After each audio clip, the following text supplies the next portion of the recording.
Alright, back with another video, and this is day one of the local library sale, and I picked up some quality versus quantity, I didn't take a lot of pictures because I took some video and a little bit of footage pictures of the sale, but there's a lot of kids there, and I just, that you can't really be taking a lot of pictures there, so there's that one.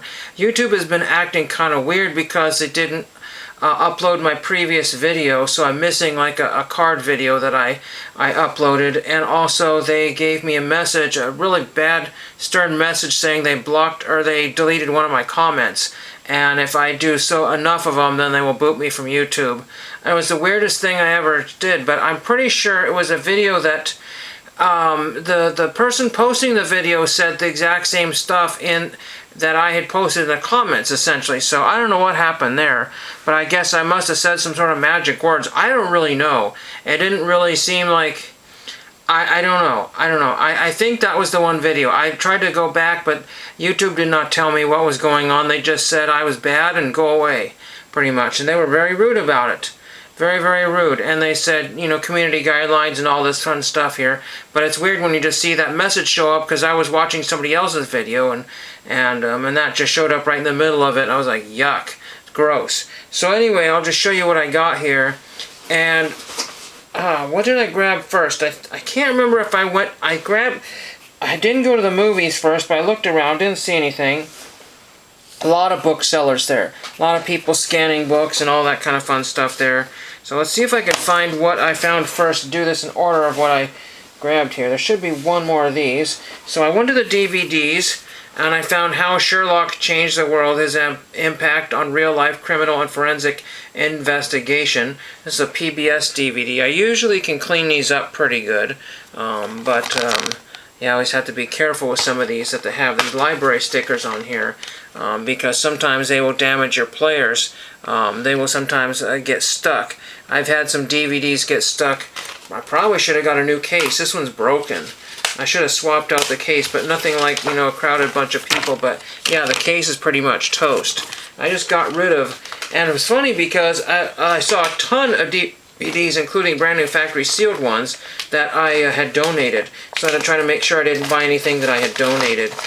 So I like to get the PBS DVDs because they're not cheap to buy. You don't find them very often. So How Sherlock Changed the World. Unfortunately, I can't get all those stickers off. I can get some of them, and then I can peel off that sticker if I'm very careful. I just take a knife, cut where the paper is, and then just peel it all around. And then maybe a little bit of orange cleaner or something like that will take off the rest of it. You just have to be careful with that. But usually these discs play pretty well, so they're just retired for whatever reason. And then later on I found a couple more DVDs. I found Pioneers of Prime Time, Vaudeville Headliners, Radio Superstars. Hey, Superstars! Television Legends, PBS Home Video. So there's another one of those. I didn't check the disc here. I probably should have looked at it. This looks like maybe it was somebody's that donated from home. There's some wipe marks on there, so hopefully it'll play. There's circular wipe marks. And there's weird because there's a ridge. There's like a sharp ridge around the edge. You won't be able to see that, but there's a sharp ridge sticking out here. That's not cool. Maybe that's how those marks got there, but I'll try to figure that one out. So it was a poorly made disc there. And then this one was brand new factory sealed. Somebody spent $11.99 on this one, and they never opened it. And this place is a little expensive on their DVDs. In fact, they don't even sell Blu-rays. They had one by mistake there one time. What store in this day and age has tons and tons of physical media and they don't sell Blu-rays? Well, anyway, this is Don Knotts, Disney Don Knotts 4-movie collection. I already have Gus, so I can replace Gus, the VHS copy of Gus, Hot Lead and Cold Feet, and both of the Dumpling Gang movies there. So that's kind of cool with Tim Conway. So that's kind of neat little packaging there. Fun there. Fun little package there. And again, it was brand new factory sealed. I forgot to mention those were all $1 a piece. Now I got 4 books here. One book, it was funny because some random person was standing next to me. It's like, oh look, I just found an autograph. That's what I said to him. And then I showed him the autograph, and he didn't give 2 cents. And he said, I don't care about that book, but what about this other one you found? And I said, oh, I found that on the floor in one of the boxes there. So I saw that. And he said, is that autographed? And I said, yes, it is. How did you, or whatever. And then, oh, looks like I got a bonus piece of paper or something in there. What is this here? I'll look and see what this is. Okay, here we go. So, I'll get to that one in a second. Here's something sticky on here. I don't know what. Oh, I got something sticky on here. Well, so I put this in an old bag, and I think I made a mistake of putting my books in a dirty bag here, so hopefully I didn't get the books too damaged here. Oh yeah, there's a little bit of sticky on this one here. We'll do this in order here. I found this book here, This Time Together, Laughter and Reflection, Carol Burnett, and I thought that's kind of a cool book. I don't see that very often. And then I open it up there, nothing there. A lot of these books had their prices clipped off. So I don't know if that came from somebody's collection or a bookstore clipped off all the prices. But tons of books had clipped prices on it. But I want to say that this is an actual real pen. And whether Carol Burnett signed that or it's auto pen or what it is, but it bleeds through the paper. So that is a Carol Burnett perhaps autograph there. So I figured, and I forgot to mention these are $2 a piece here, but you can see right through there, there's a big dot at the end, but she's an older signer, so who knows, maybe she had heavy-handed with a pen. I'm hoping that's not auto pen there. I really don't know, but if anybody knows anything about Carol Burnett, that theoretically could be an autograph, but I'm not sure. And then again, it got really sticky here, so I better not use that bag next time there. So we hope that's an autograph, but we don't know yet. Then I found this one here. Again, oh, this is really I really made a mistake in getting the covers all sticky there in that bag, because I used a reusable bag, and I'm not sure what got in there before, but they're coming clean, but still, it's just kind of yucky. I found this, and this is the book that guy was jealous about, because he was telling me he found a book, and this is Baa Black Sheep by Pappy Boyington. And it's got the dust jacket and everything, and I thought that was kind of neat, regardless if it is autographed or not. Again, that's still really sticky. And then I opened it up and said, this is kind of a cool book here. And I said, well, I'll be dipped. And then right there, I believe that's probably Boyington right there. It says, to Don Nelson with warmest regards, always Pappy Boyington, November 9th, 1979. How cool is that? Very, very neat autograph there. Very, very cool. Baa Black Sheep was also a television show starring, I think, Robert Conrad, maybe? I'm not sure. So very cool. Boyington. I think my dad had a Boyington book on the shelves. I'm not really sure. I think I got most of the stickum off there. But that's, yeah, you don't want to ruin a book that you just got there. So really, really cool World War II era type book here. When was this printed here? It does not matter when this was printed. Let's just see. It's warm in this room here. It was 80-some degrees today. 1958 by Colonel Gregory Boyington. So, Pappy Boyington. Very, very cool. This is the 17th printing, so I don't know when that was. But he mentioned some other book here, and I saw this laying on a shelf. I was like, what the heck? But we'll get to that one in just a second here. And then, oh man, all these books are sticky on the edge here. Gross. And I found Stephen Kuntz. An Aerial Odyssey Across America, The Cannibal Queen. I've heard of Stephen Kuntz. There's a rip cover on there. So that's kind of a neat looking book there. I opened it up and it said, well, I'll be dipped. Stephen Kuntz autographed that one as well.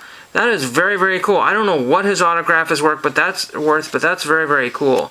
Stephen Kuntz autograph, so that's kind of neat.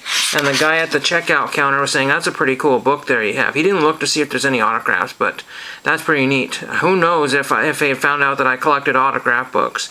And it's funny that I should mention this, but all the books so far have been autographed. But then I found this Baa Black Sheep here, you know, with no dust jacket. And I said, you know what? I'm just wondering. He was mentioning about something being cut out of the book here. So I don't know what was cut out of here. Some big thing that was chunked out of there. And then I found this right here. To Marina, December 11th, 1976. I think it's Marina or something like that. With all the best from Black Sheep 1, Pappy Boyington. It says something on August... It says redone on August, September 25th, 1980. I don't know what that was. I don't know who wrote that there. Huh. It says read one or redone on September 25th, 1980. So I don't know what that even means. I wonder, and maybe it had something to do with something like here. So maybe there was another inscription. I really don't know what that's all about, why that's cut out there. So maybe somebody's personal name there. But again, what is this doing in here as well? And then I don't know what that other message is. That almost looks like his handwriting as well. I'm trying to figure out if that's his handwriting or somebody else's. And December 11th, 1976, did he write that or did somebody else? But Pappy Boyington, I got 2 of his autographs for next to nothing. And if worse came to worse, that could be a matte piece or something like that. Cut that out with the autograph there. That's what somebody would probably do. It looks like we got another bonus item here. The Road to Knowledge. There's a bunch of books there that had tons of bookmarks in it, so they didn't look for any kind of inside stuff there. But the first book here, when I said there was a bonus item, there sure was. Let's see if I can find it here. There's one there. I think there's something else in here too. Let's look and see if there's anything else in here. I found 2 interesting pieces of paper here. I just barely looked at one of them. And then this one says, World War II ace Pappy Boyington dies, was leader of Black Sheep.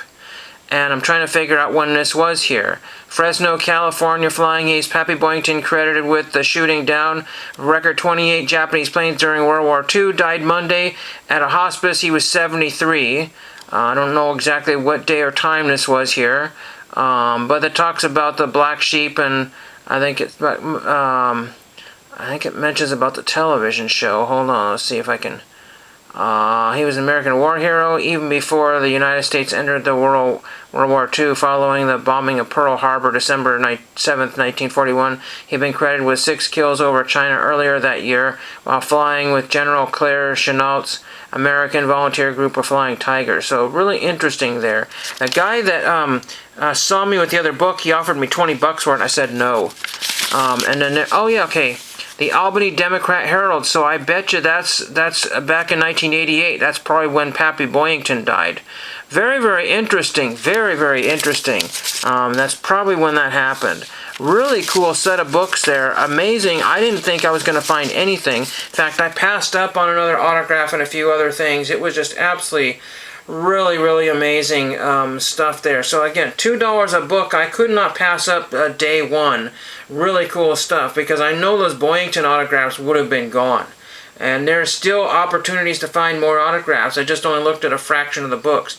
Bought absolutely 0 kids books because I found absolutely nothing that I identified with. There's no Hardy Boys books, no Encyclopedia Brown's books. It was mostly girls' books and like younger reader books. Absolutely just nothing. There was scarcely a book that I ever remember reading as a kid. It's just really strange. So that was my haul for the book sale day 1. I may go back tomorrow. Price will be a little bit cheaper. Saturday I might go back at the end of the day after the Scout show. We shall see. Hope I can get this posted in a timely manner. Thank you for watching.